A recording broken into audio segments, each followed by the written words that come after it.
C'est pour ça que j'en veux à tous ces sorciers de nos villages. Parce que je ne comprends pas comment vous avez la compétence pour faire que le plancton grandisse en une journée, ça mûrisse, on mange. Et là, on est en train de mourir. On est en train de mourir, nous tous. Alors que vous pouvez vous lever un matin, créer le syndicat des sorciers et dire désormais, nous allons résoudre le problème de la famine dans ce pays. Chaque jour, on va faire pousser 200 hectares de patates. Parce que laissons le blé, considérons que le blé, vous n'avez pas encore fait la mise à jour de votre sorcellerie, donc vous ne connaissez pas que le blé. Prenons la patate, qu'on fait partout, la tomate, tout ce qu'on fait là. Vous décidez de vous mettre ensemble, parce que seul peut-être tu vas faire seulement 1 hectare. Donc vous mettez 200. Vous faites chacun un hectare, chaque heure. C'est que c'est ce qu'on appelle les problèmes de famine. C'est que c'est fini. Et ce qui est magnifique avec la sorcellerie, c'est qu'on n'a pas besoin des engrais. Par exemple, si tu veux ouvrir ton business demain, est-ce qu'automatiquement tu vas faire une pratique vaudou pour que ton business puisse mieux marcher? Pourquoi pas? Que moi je connais des imams. Si tu vas le voir, tu dis fais-moi telle sourate, mon business va marcher, ça va marcher, que tu veux ou que tu ne veux pas. Si je me trompe, comment tu expliques que le Fils donc, de Dieu vivant qui se fait appeler Jésus-Christ insulte donc les noms païens de chiens? Donc, on s'éloigne. Là, on s'éloigne.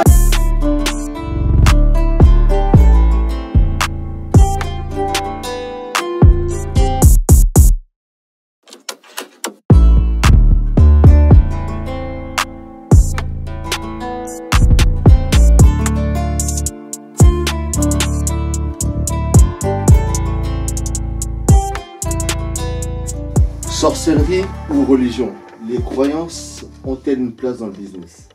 En fait, je pose cette question parce que c'est une question qui est revenue assez souvent.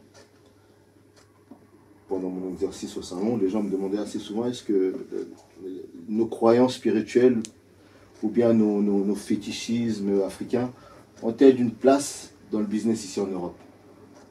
Parce que vous connaissez toujours la petite maman africaine ou le tonton africain qui a toujours un petit cori caché quelque part derrière sa cabane en Afrique. Mais les gens me posaient la question, me demandaient est-ce que c'est compatible avec une vie professionnelle ou ici quoi, tu vois, d'avoir une petite tête de poulet cachée derrière. Moi je rigole déjà. Est-ce que ça marche forcément? Je sais pas, vous en pensez, t'en penses quoi toi, Bikoy, par exemple? moi déjà en fait, clairement moi je veux juste savoir. Ouais. Qu'est-ce qu'on pense vraiment quand on parle de sorcellerie et qu'est-ce qu'on pense quand on parle de religion? Croyance, c'est qu'il a dit croyance. C'est pas que parce que c'est religion. la Non, tu sais pourquoi il dit sorcellerie? Sorcellerie, Parce que souvent religion. chez les kémites, la sorcellerie est liée à une pratique culturelle. Pour eux, en fait, la sorcellerie, c'est pas quelque chose de mystique. Voilà. Pour eux, la sorcellerie, c'est comme une religion où voilà, c'est... Exactement. Voilà. C'est pour ça que je demande ça. Ouais. Parce qu'en fait, ne serons pas dupes. Hein. Quand on parle de religion, surtout en termes de spiritualité, on parle des religions dites révélées. Comme ici, vous avez dit que vous étiez musulman, chrétien, donc des religions révélées, judéo-chrétiennes et musulmanes. Ouais. Mais quand il s'agit de parler des religions d'Afrique noire, telles que le vaudou, par exemple, qui est une religion à part entière. Mais qui est considérée comme de la sorcellerie. Comme de la sorcellerie, comme le mbok, comme chez moi-même au Gabon, le njobi, le witi. Bon, sans aller loin, dis-nous, est-ce que ça c'est compatible avec le business? Par exemple, si tu veux ouvrir ton business demain, est-ce qu'automatiquement tu vas faire une pratique vaudou pour que ton business puisse mieux marcher? Pourquoi pas? Pourquoi mais pas? Tu sais que là, les gens te regardent, ils disent, ouais, le gars. Le problème n'est pas ça. Ils vont savoir peur, ils vont pas aller chez lui. Non. Tu as mis des corées autour du cou. Donc... Le problème n'est pas là. Ouais. Justement, c'est parce que vous qualifiez ça de sorcellerie. Et vous pensez que, étant donné, moi ce que je trouve étrange, c'est que justement, quand les religions sont attraits au continent africain, forcément, elles sont diabolisées et forcément, elles sont considérées comme étant de la sorcellerie. Voilà, c'est vrai. Ça n'a aucun sens, clairement aucun sens. Et quand il s'agit des religions dites révélées, judéo-chrétiennes et musulmanes, mais comme par hasard, c'est la norme à suivre, c'est exactement ce qu'il faut faire. Donc non, je ne vois pas... Bien entendu, une personne a le droit de pratiquer telle ou telle religion et c'est pas forcément mal. Pas du tout. Moi, je vais te dire un truc, hein, Chico. Pour rebondir sur ce qu'il dit. Moi, tout à l'heure, on a déjà parlé un peu. Je vous disais, je parle beaucoup de l'histoire d'Haïti, nanani et tout. Nous, quand le pays est devenu indépendant, en gros, c'était en 1803-4. En gros, le point de départ en fait, de la révolution haïtienne, c'est une cérémonie qui s'appelle la cérémonie du bois caïman.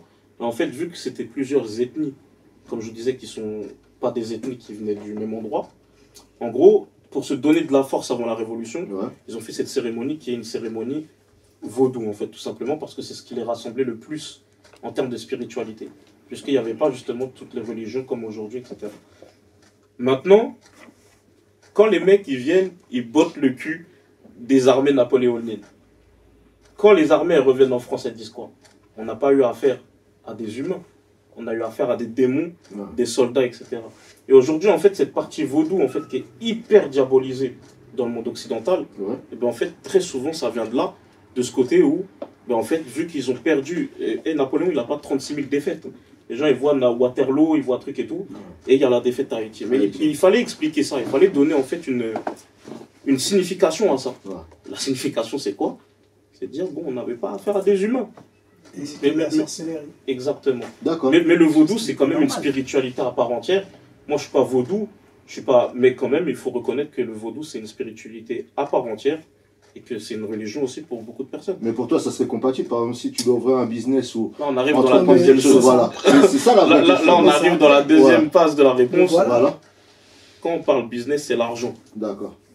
Chico, c'est l'argent. Donc, ouais, tu peux utiliser ta religion, je ne sais pas, si par exemple, tu montes une boutique où tu as affaire... Le business, c'est quoi? Tu veux faire de l'argent avec un public, tu réponds à une demande, tu as une offre, etc. Tu réponds à une demande. Voilà.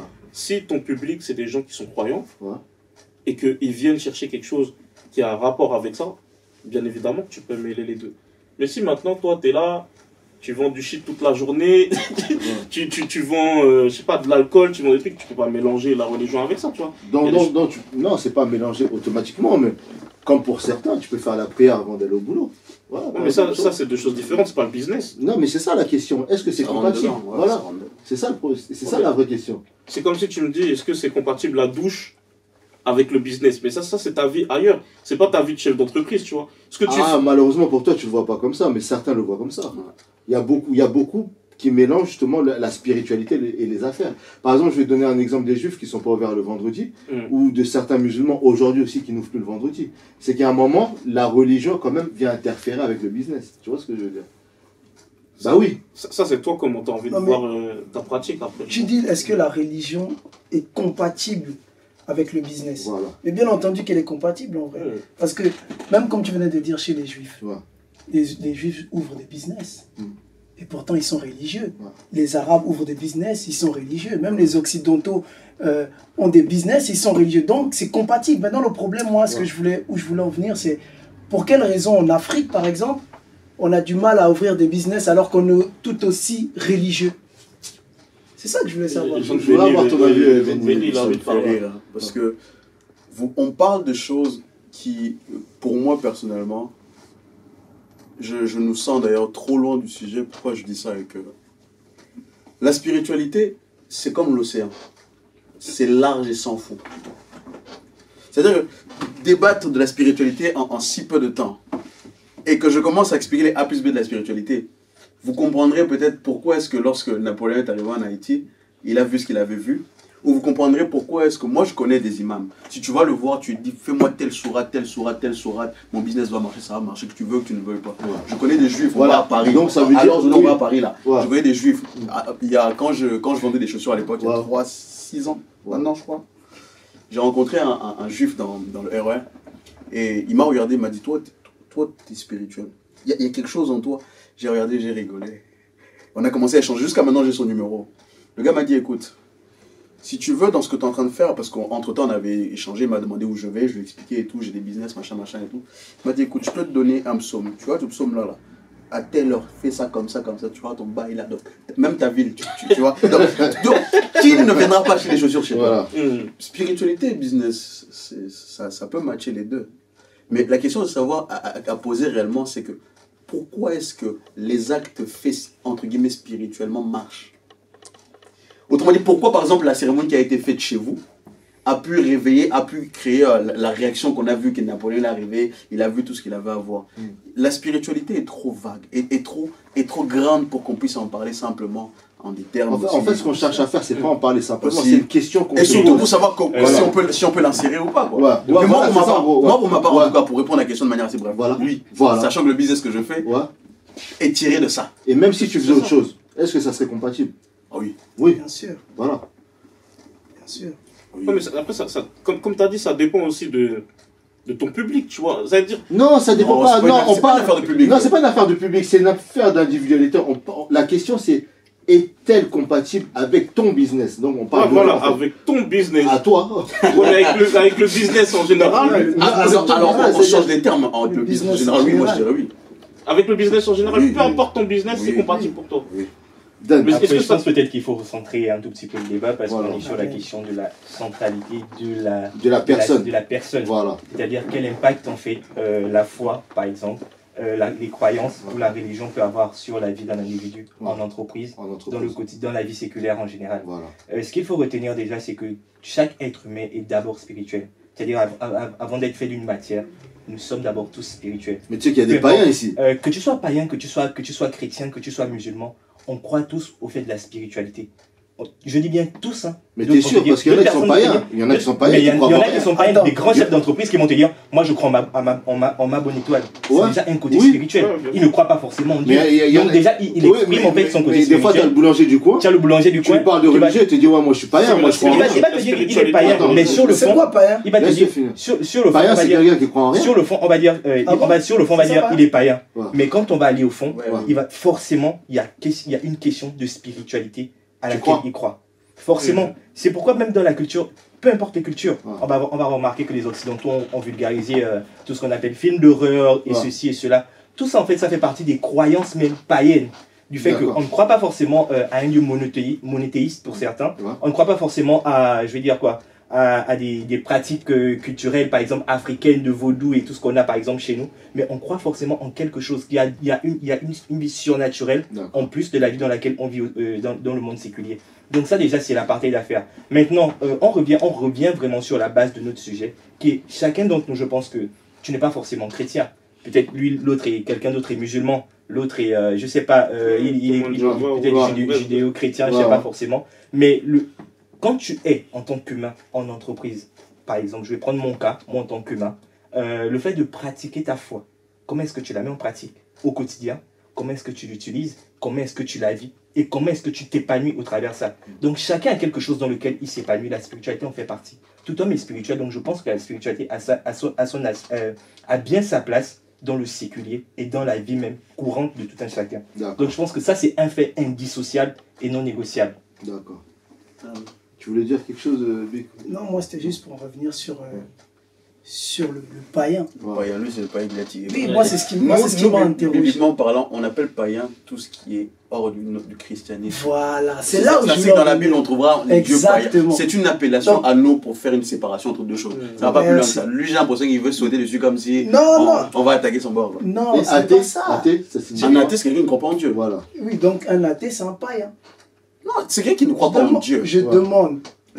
On ouvre le dictionnaire Larousse, athée est égal à quelqu'un qui ne croit pas en Dieu. Chez nous, païen. On ouvre le dictionnaire païen, pas le dictionnaire, mais plutôt la Bible païen, qu'est-ce qu'il est dit? C'est ça que je veux dire. Nous, on dit les païens sont ceux qui sont hors de la connaissance de Christ que nous avons.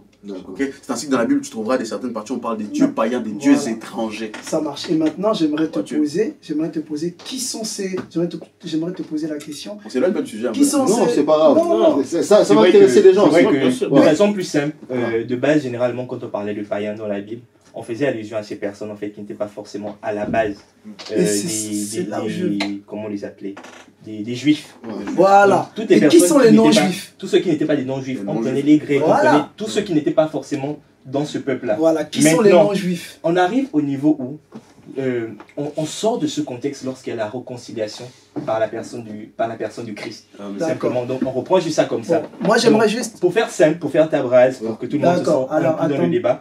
Ce qu'il faut réconcilier dans ça, c'est le jeu de mots est important. C'est vrai qu'on peut utiliser païen, mais on ne va pas forcément le prendre dans un sens. C'est comme quand on dit, je vais dire n'importe quoi, marche. Il y a marche de marcher, il y a marche des escaliers. Donc ça veut dire ça dépend du contexte dans lequel on se situe et l'emploi du mot en fait joue un rôle important. D'accord. Donc je pense que ça c'est très... je peux rebondir parce que j'avais pas fini encore.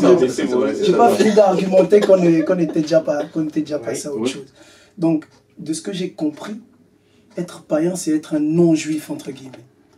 Et donc les païens sont ceux qui, par exemple, pratiquent le culte des ancêtres, par exemple, comme il est marqué dans la Bible.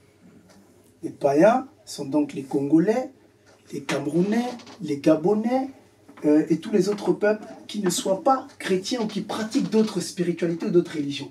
C'est ça, païen dans la Bible. Bon, maintenant, tu étais en train de me dire à l'instant, écoute, avec la réconciliation, l'alliance de Jésus-Christ, oui. Des choses ont changé ou quoi que ce soit. Oui. J'aimerais juste, parce que moi je ne suis pas chrétien, mais je sais que j'ai eu un passé chrétien. Chute vite, vas-y. J'ai eu un passé... Je vais finir. J'ai eu un passé chrétien. Bon, comment tu expliques, et tu vas peut-être me contredire, enfin me dire si je me trompe, comment tu expliques que le Fils donc, de Dieu vivant, qui se fait appeler Jésus-Christ, insulte donc les non-païens de chiens? Comment tu l'expliques? Matthieu chapitre 15, versets 21 à 28, j'ai eu un passé chrétien. Jésus est la cananéenne.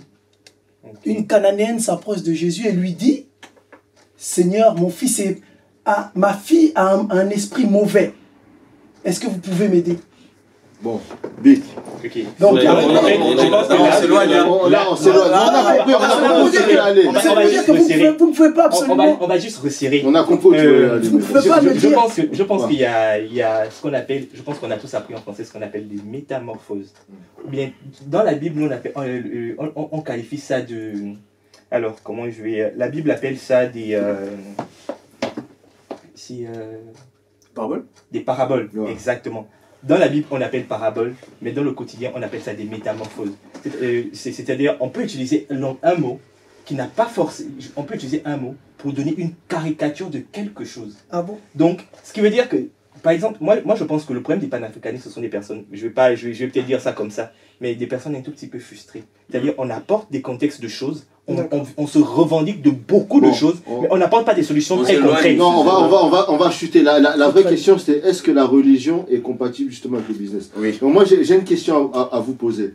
Bon, donc là, sur le plateau, on est tous d'accord que la religion est compatible avec le business. Bien sûr. Oui. Okay. Donc, quel conseil aurez-vous à donner en termes de spiritualité, par exemple, pour quelqu'un qui lancerait un nouveau business? C'est ce que je te dis. Je vais démarrer par toi. La spiritualité est un océan. Voilà. Dans lequel, si tu ne sais pas nager, tu vas finir par te noyer. Voilà. Rapidement. Autrement dit, moi, si tu viendrais à ma part, je te parlais du christianisme parce que pour moi, il est le chemin, la vérité et la vie. Mais quel conseil t'aurais à donner? Je le dirais simplement, crois en Dieu et crois en toi parce que Dieu t'a donné du talent. Dieu, en te créant, il n'a pas pris soin de croire que lui croit, lui ne croit pas. Il a mis en chacun un talent, un don. Tu as quelque chose en toi qui te permettra d'aller. Et crois en Dieu. Et il n'y a qu'un Dieu. Ok, merci. Rapidement, Will. Alors, de façon très synthétique, je dirais que la pratique de la foi n'empêche personne, ou bien, je veux dire, je ne sais pas forcément si tu es chrétien, je ne sais pas si tu es musulman, mais je pense qu'il faut en tirer le bon côté de ce que tu pratiques au quotidien. Simplement, si tu dois mettre en place, si tu veux pouvoir impacter les gens au quotidien, il faut ressortir ce que tu as de plus beau. Et si pour toi, la religion, ou bien la foi, ou bien une des caractéristiques, en fait, de tes croyances, peut impacter de façon positive, je pense qu'il est nécessaire que tu le mettes en pratique dans ton quotidien. Pour moi, c'est très simple et merci. J'arrête dessus. Moi, quelqu'un juste derrière. Vas-y. Moi, j'estime juste, enfin, dans les spiritualités africaines, les spiritualités africaines sont purement scientifiques. Ce qui fait que moi, je raisonne de façon très scientifique, de base très scientifique. Tu sais, par exemple, je vais vraiment faire très court, très rapide. Le professeur Charanta Diop, je pense que vous connaissez, nous demande de nous armer de science jusqu'aux dents.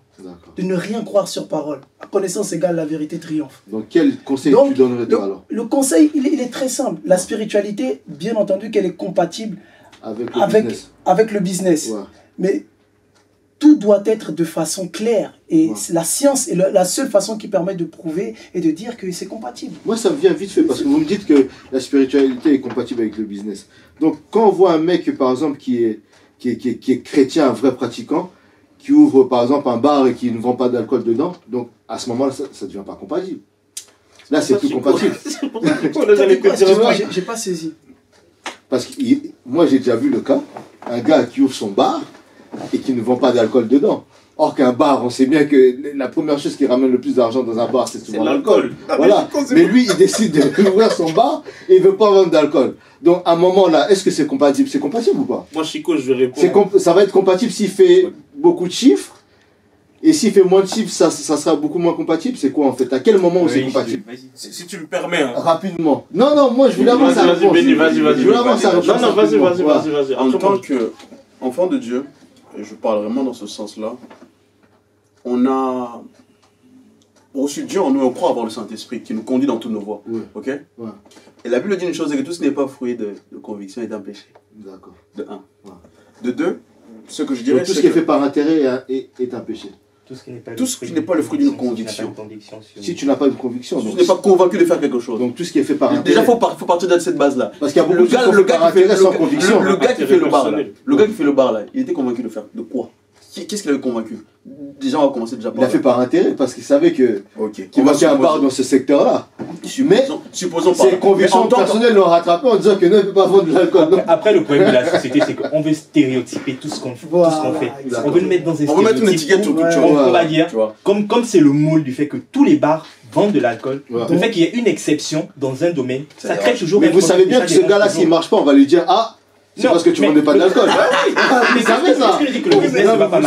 C'est-à-dire que ici, non, ici, il ne marche pas. Si ça marche, oui. C'est-à-dire quand on monte une affaire, déjà on se dit, je me fais un business plan. Toi, tu vas dans tes non, mais je me dis, non, on ne sait pas. Attends,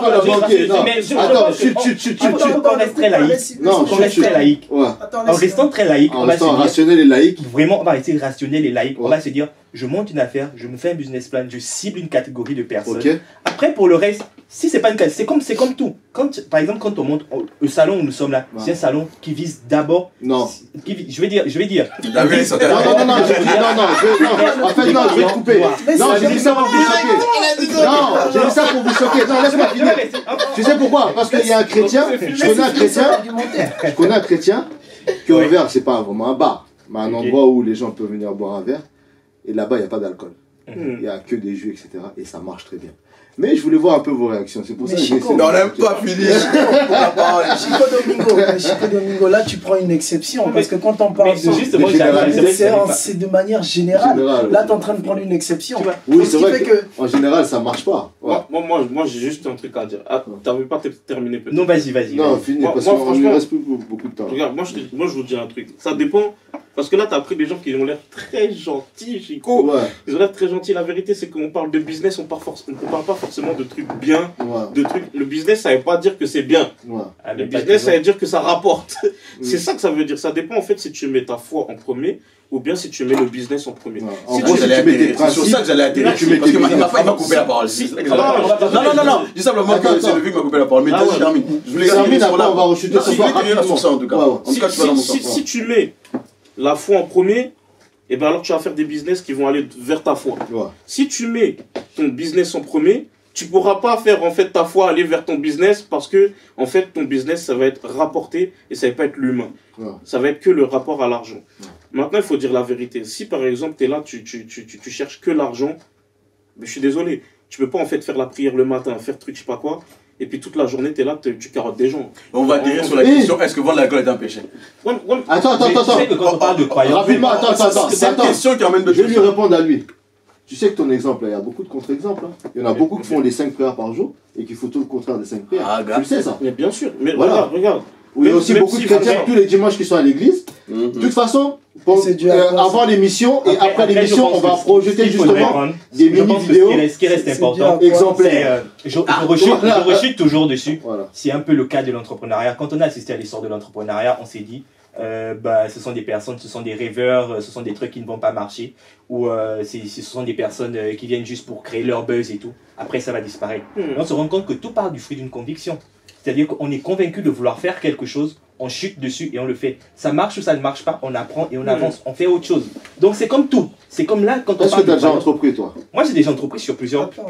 Tout n'a pas forcément marché. Non, justement, on apprend. Je pose la question parce que voilà. Justement, on apprend de tout ce qu'on a comme expérience dans l'entrepreneuriat. C'est comme la pratique de la foi dans sa vie au quotidien. C'est-à-dire, tu te dis, je me calque sur ce qui est ma valeur. C'est-à-dire, ce que tu as comme croyance, c'est une valeur ancrée en toi. Bien sûr, voilà. Et c'est justement l'expression de cette valeur-là que tu prends, que tu emmènes dans ta vie séculaire de tous les jours. Donc justement, je pense qu'il y a cette emphase-là qu'il faudrait faire. Et ce rapprochement-là qui est très important. Mon deuxième point, pour moi, je pense qu'il faut qu'on soit vraiment clair là-dessus.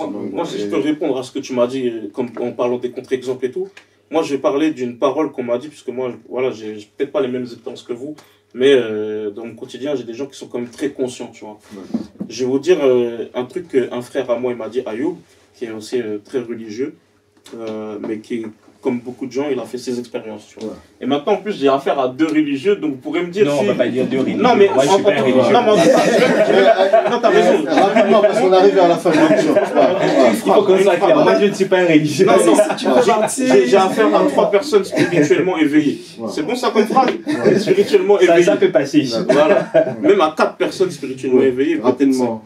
Franchement, un truc qu'il m'a dit qui est très intelligent et qui va répondre à ta question et qui n'est pas contradictoire avec ce que je disais. Ça dépend, je te disais, de ce que tu mets en premier, ta foi ou le business. Maintenant, il me disait quoi? Effectivement, il y a des gens qui vont faire leurs 5 prières, qui vont mettre la foi, etc., et en même temps faire du business et qui est peut-être pas compatible. Mais la vérité, c'est quoi? C'est qu'en fait, c'est pas qu'ils sont en train de rendre les choses compatibles. C'est qu'en fait, c'est comme quand tu es un enfant. Tu as un enfant, tu n'aimes pas les haricots verts. Mais en fait, c'est que quand tu vas manger les haricots verts que tu vas voir les bienfaits que ça a, et que peut-être tu vas finir par manger des légumes. Et en fait, quand tu as un business, tu mets le business d'abord, même si tu fais tes 5 prières, ça ne veut pas dire que tu les rends compatibles. Ça veut juste dire que peut-être, en fait, tu t'accordes le droit et peut-être l'opportunité, finalement, de mettre finalement ta foi avant ton business, peut-être un jour. Oh, belle conclusion. Après, non. Par contre, juste pour faire simple, c'est pas rapide. Je rejoins ce que tu as dit. Rapidement. Ce que tu as dit. En fait, quand on prend même l'image de la société française, on regarde comment elle est constituée, on se rend compte que toute la société française est construite selon un modèle biblique. Déjà, on prend le principe de l'impôt. L'impôt, c'est biblique. Hein. Déjà, juste pour prendre... L'impôt, c'est quoi? C'est la dîme. C'est la dîme.